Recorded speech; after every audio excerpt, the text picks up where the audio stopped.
Mungkin itu saya bisa sampaikan sedikit, mungkin saya tambahkan oleh Pak Dokter karena beliau yang menginisiasi sebenarnya ini. Pakai pertanyaan selanjutnya Pak. Ini rekamannya karena Pak ini. Oh iya, party.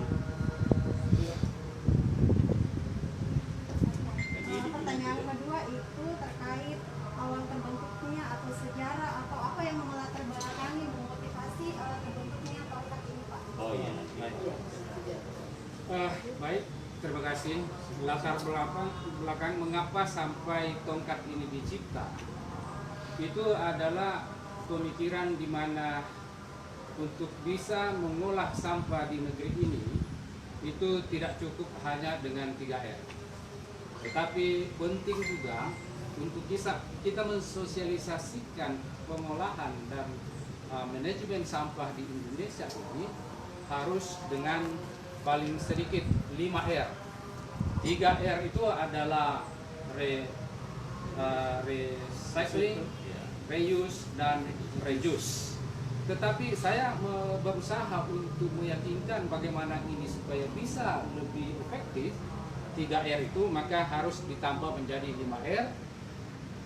R keempat adalah reminding, mengedukasi masyarakat melalui mengingatkan selalu diri kita dan masyarakat untuk senantiasa melakukan 3R itu. Dan yang R kelima adalah regulating, ya, melakukan inisiatif ya, dari pemerintah untuk melakukan regulasi atau mengadakan regulasi tentang pengolahan dan pengelolaan sampah. Itu baru memungkinkan 3R itu bisa berjalan jika ditambah 2R lagi, sehingga dengan demikian maka caranya adalah tongkat ini menjadi solusi untuk pembelajaran bagi masyarakat, khususnya untuk skala rumah tangga.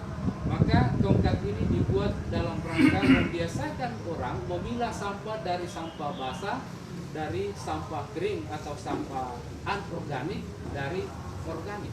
Itu sebetulnya mengapa sampai tongkat ini harus diinisiasi dalam rangka untuk mengurangi dan mendaur ulang sampah-sampah yang ada, khususnya dalam sampah rumah tangga, sampah organik rumah tangga, dan memilahnya dari sampah anorganik. Ini diinisiasi pada tahun 2017 setelah kami memenangkan lomba inovasi sebagai ranking 1 pada waktu itu, dan lalu kemudian setelah itu tahun 2017 masuk tahun 2018 kami melanjutkan pengembangannya dalam bentuk riset, ya. Riset yang diperlombakan secara nasional dari Kementerian Agama untuk lomba cipta inovasi berkaitan dengan terkait dengan pengabdian masyarakat, gitu ya. Nah, sehingga dengan demikian maka kami meyakini, dan kebetulan kemudian Pak Taufik ini selaku inisiasi penyelenggara pada waktu itu mempertemukan kami dengan FBN. Nah, kita bertemu di FBN ini dalam rangka mensosialisasikan tongkat ini, tong dan kotak ajaib terpadu, dalam rangka untuk membantu pemerintah tidak menyelesaikan dan mengelola sampah rumah tangga dalam skala sampah rumah tangga. Sehingga dengan demikian kami meyakini bahwa kalau setiap rumah tangga menggunakan tongkat ini, maka kemungkinan TPA itu akan terkurangi beban volume sampah yang dikirim ke TPA setiap hari. Perlu kita tahu bahwa 90 sampai 1000 ton, bahkan dalam waktu-waktu saya ulangi, dari 90 sampai 100 ton lebih sampah yang dikirim ke TPA setiap hari, dan terasa bahwa itu tidak lagi cukup. Karena itu harus dicari solusi terbaik dalam rangka mengurangi pengiriman atau pengangkutan sampah ke TPA di Kota Palopo. Saya kira dari saya cukup mengenai deskripsi tentang asal usul tongkat ini, sehingga tongkat ajaib terpadu, sehingga dengan demikian diharapkan masyarakat bisa memanfaatkan, karena ini adalah mudah, murah, dan juga ajaib, ya, sederhana dan sekaligus ajaib. Kira Mungkin bisa demikian. dilanjut sedikit Pak, kapan mulai dibentuk di tahun berapa mulai terbentuk tongkat ini? Tongkat ini setelah saya mendapatkan peringkat 1 lomba inovasi dari Balitbangda Palopo tahun 2017. Ya, sejak itu mulai dan dikembangkan sejak tahun 2018. Beberapa bulan sesudah memenangkan cipta lomba inovasi itu, saya mencoba untuk melakukan penelitian tindak lanjut sehingga ini disosialisasi di salah satu kelurahan di Kota Palopo ini. Dan perlu diketahui bahwa sejak lomba pertama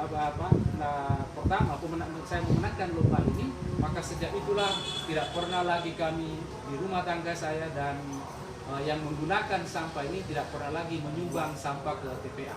Nama pendirinya siapa Pak? Nama pendirinya? Saya dokter pendirinya, maksudnya Inisiator awal. inisiator awalnya atau penciptanya adalah saya, Dr. Rustan Sankaria Embung, dosen di IAIN Palopo.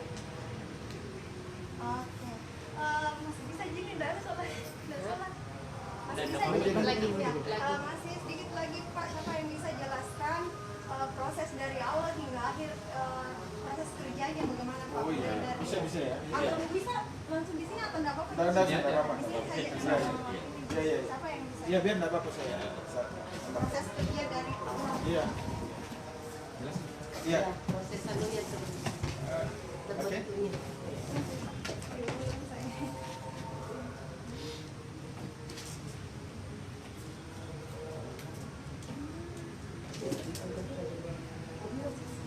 Iya.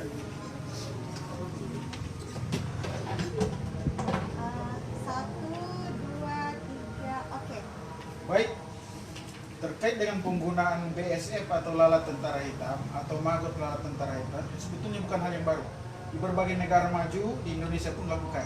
Tetapi ini alat yang sangat sederhana dan bisa dipraktekkan di setiap rumah tangga. Murah harganya dan alatnya, bahannya mudah diperoleh. Cara kerjanya adalah kita rangkai seperti ini. Pipanya juga bisa lebih kecil lagi. Intinya adalah pipa, kemudian sambungan T, harus ada akses ke bawah dan seterusnya. Kemudian ada lubang yang diukur sedemikian rupa. 3 hari saja kita titipkan sampah organik, misalnya potongan sayur, kulit buah dan sebagainya.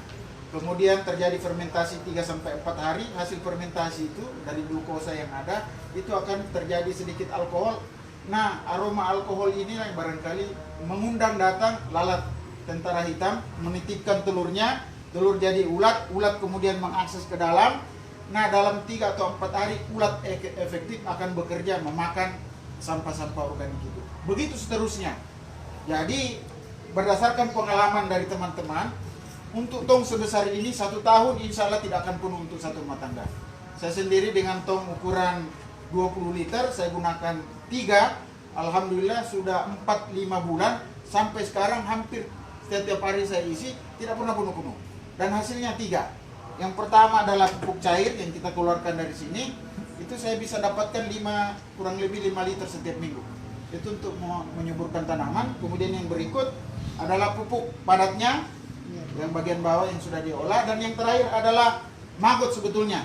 Tapi untuk tong ini memang fokusnya bukan untuk menghasilkan maggot, tetapi maggotnya sudah bisa kita hasilkan. Saya kira seperti itu, sehingga kita berharap alat ini bisa disosialisasikan ke masyarakat luas dan digunakan. Ingat bahwa 90 ton, kalau 30% kita bisa olah, itu artinya kita menghasilkan 30 ton bahan pupuk setiap harinya. Kalau dinilai dengan uang, saya kira hitung sendiri, insya Allah akan berguna. Terima kasih banyak. Assalamualaikum warahmatullahi wabarakatuh. Terus lagi Pak, Oh. ada hambatan dan kendalanya enggak selama ini? Yang pertama, kita berharap ini segera secara masif sampai ke masyarakat. Kalau kita mau target 30% sampah di Kota Palopo, sayangnya sampai sekarang ini barangkali kita masih butuh sinergi, terutama dari OPD pemerintah daerah untuk kemudian memprogramkan. Dan kalau itu diprogramkan, kita target misalnya 10.000 ton saja ada di setiap rumah, kita yakin 2 tahun ke depan 30% sampahnya Kota Palopo bisa diselesaikan. Bisa diselesaikan lalu menghasilkan pupuk. Nah, ini multifungsi, insya Allah. Terima kasih banyak. Yang terakhir Oh, ada sekali, lagi. Pak, yang terakhir. Silakan. Harapannya apa ke depannya untuk kota Oh, ini? oke. Terutama untuk kota Palopo. Oke. atau- Yang pertama, siapapun yang datang, khususnya dari Palopo tentunya, bahkan dari daerah-daerah lain yang mau bersinergi, mau belajar tentang ini, kita ikhlas akan menyampaikannya. Dengan satu bayaran saja. Kami sampaikan, tapi kami akan tagih, Anda praktekkan. Terima kasih. Oke.